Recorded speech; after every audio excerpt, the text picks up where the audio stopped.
اللہ کے نام سے شروع جو بڑا مہربان نہایت رحم فرمانے والا ہے۔ سعاد، اس نصیحت والے قرآن کی قسم، بلکہ وہ لوگ جنہوں نے کفر کیا تکبر اور مخالفت میں پڑے ہوئے ہیں، ان سے پہلے ہم نے کتنی ہی قوموں کو ہلاک کر دیا تو وہ پکارنے لگے مگر وہ وقت رہائی کا نہ تھا، اور انہوں نے تعجب کیا کہ ان کے پاس انہی میں سے ڈرانے والا آیا ہے، اور کافروں نے کہا یہ تو ایک بڑا جھوٹا جادوگر ہے۔ کیا اس نبی صلی اللہ علیہ وآلہ وسلم نے تمام معبودوں کو ایک ہی معبود بنا دیا؟ بے شک یہ تو بڑی ہی عجیب بات ہے۔ اور ان کے سردار رسول اللہ صلی اللہ علیہ وآلہ وسلم کے پاس سے اٹھ کر چل پڑے، باقی لوگوں سے یہ کہتے ہوئے کہ تم بھی چلو اور اپنے معبودوں کی پوجا پر جمے رہو، یقیناً اس بات میں اس شخص کی ضرور کوئی ذاتی غرض ہے۔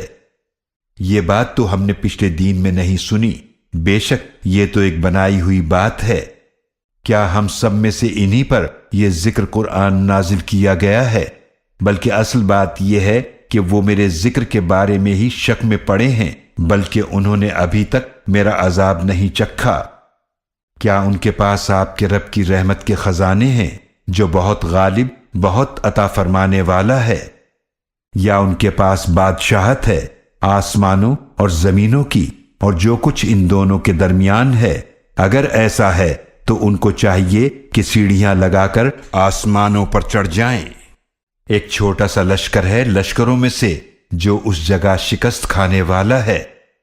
ان سے پہلے بھی جھٹلایا تھا قوم نوح نے اور عاد نے اور میخوں والے فرعون نے اور قوم سمود نے اور لوط علیہ السلام کی قوم نے اور ایکا والوں شعیب علیہ السلام کی قوم نے بھی جھٹلایا، یہی وہ لشکر ہیں۔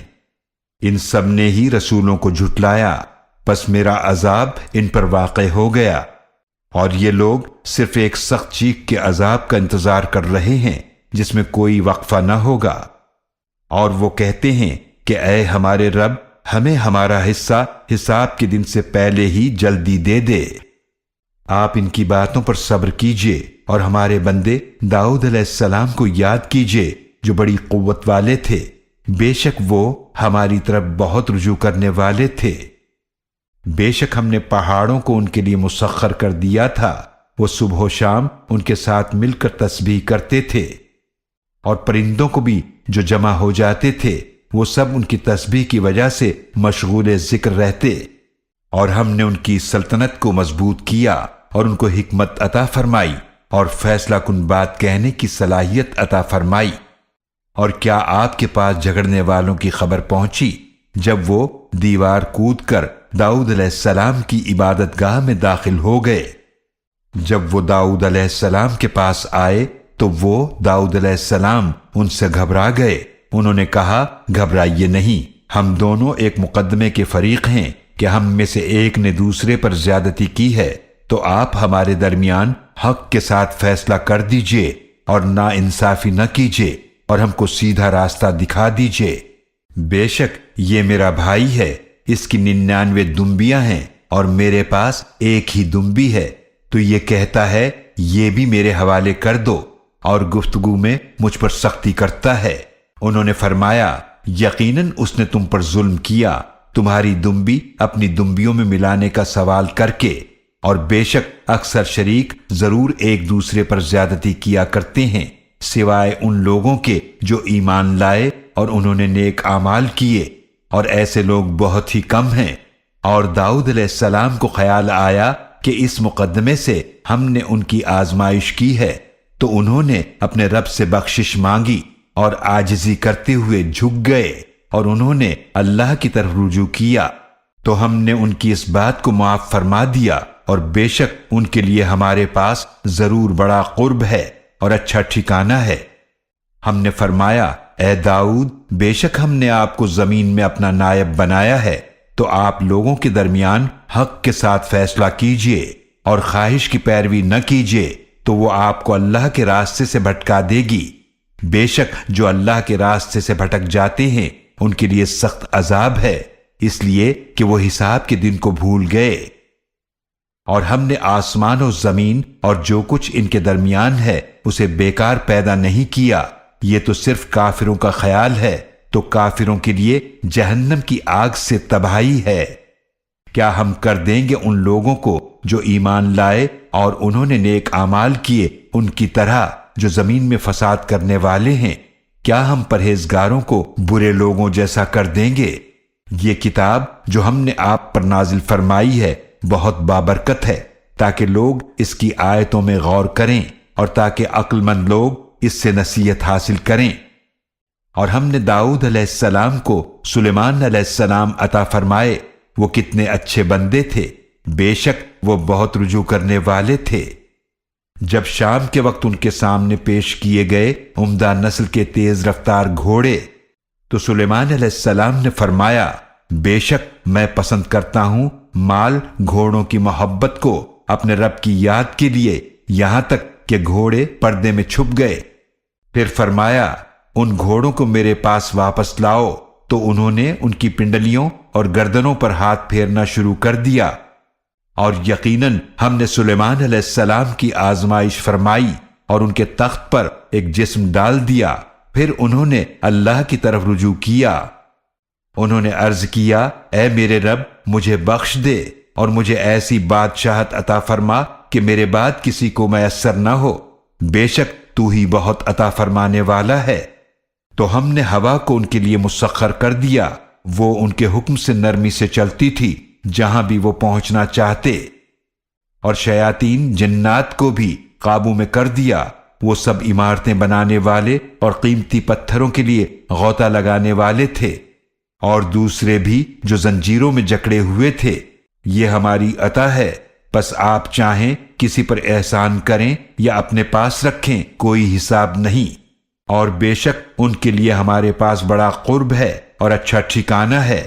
اور ہمارے بندے ایوب علیہ السلام کو یاد کیجئے جب انہوں نے اپنے رب کو پکارا کہ یقیناً شیطان نے مجھے بڑی اذیت اور تکلیف پہنچائی ہے۔ ہم نے ایوب علیہ السلام سے فرمایا، اپنا پاؤں زمین پر ماریے، یہ نہانے اور پینے کے لیے پانی کا ٹھنڈا چشمہ ہے۔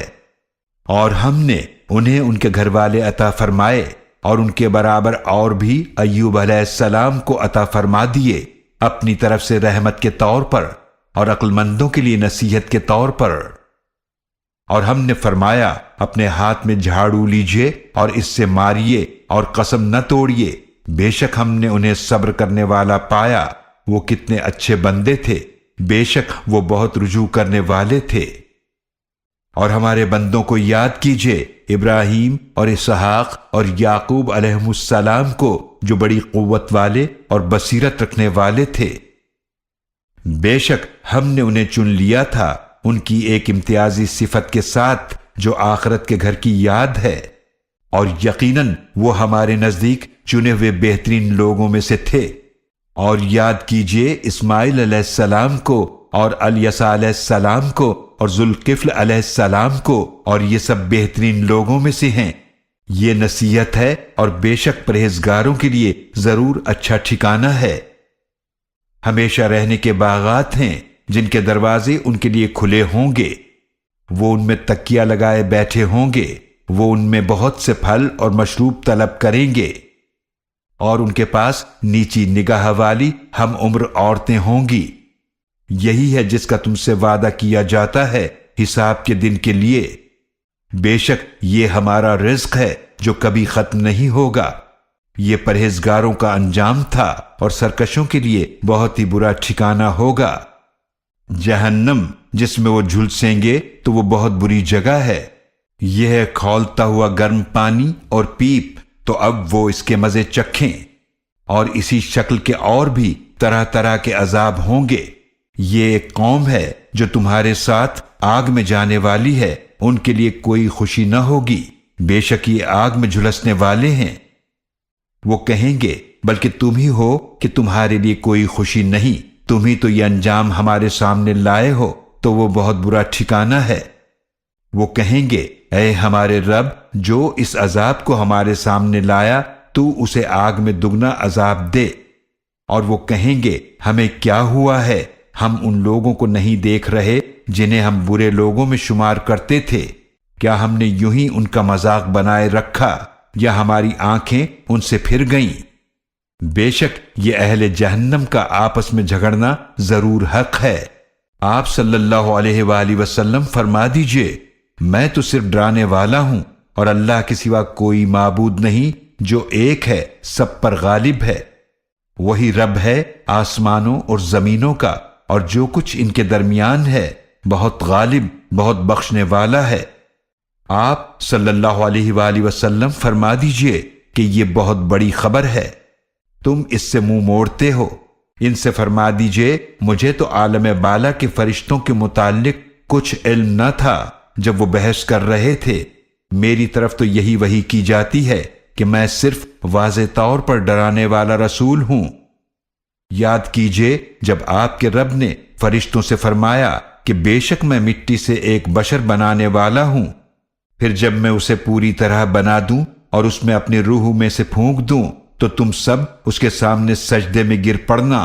پھر سب کے سب فرشتوں نے اکٹھے سجدہ کیا سوائے ابلیس کے، اس نے تکبر کیا اور کافروں میں سے ہو گیا۔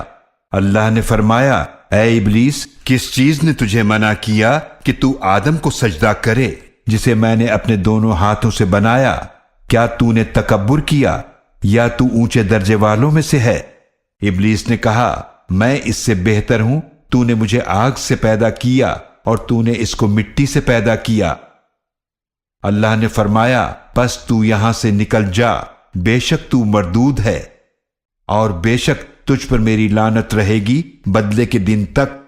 ابلیس نے کہا، اے میرے رب، پھر تو مجھے مہلت دے اس دن تک کے لیے کہ جب وہ اٹھائے جائیں گے۔ اللہ نے فرمایا، تو بے شک تو مہلت دیے جانے والوں میں سے ہے، اس دن تک جس کا وقت مقرر ہے۔ ابلیس نے کہا، پس تیری عزت کی قسم میں ان سب لوگوں کو ضرور گمراہ کروں گا سوائے ان کے جو تیرے چنے ہوئے بندے ہیں۔ اللہ نے فرمایا، حق بات یہ ہے اور میں حق ہی کہتا ہوں، میں ضرور جہنم کو بھر دوں گا تجھ سے اور ان سب سے جو تیری پیروی کریں گے۔ آپ صلی اللہ علیہ وآلہ وسلم فرما دیجئے، میں تم سے اس تبلیغ پر کوئی اجر نہیں مانگتا اور نہ میں تکلف کرنے والوں میں سے ہوں۔ یہ قرآن تو تمام جہان والوں کے لیے نصیحت ہے، اور کچھ مدت بعد تمہیں اس کا حال معلوم ہو جائے گا۔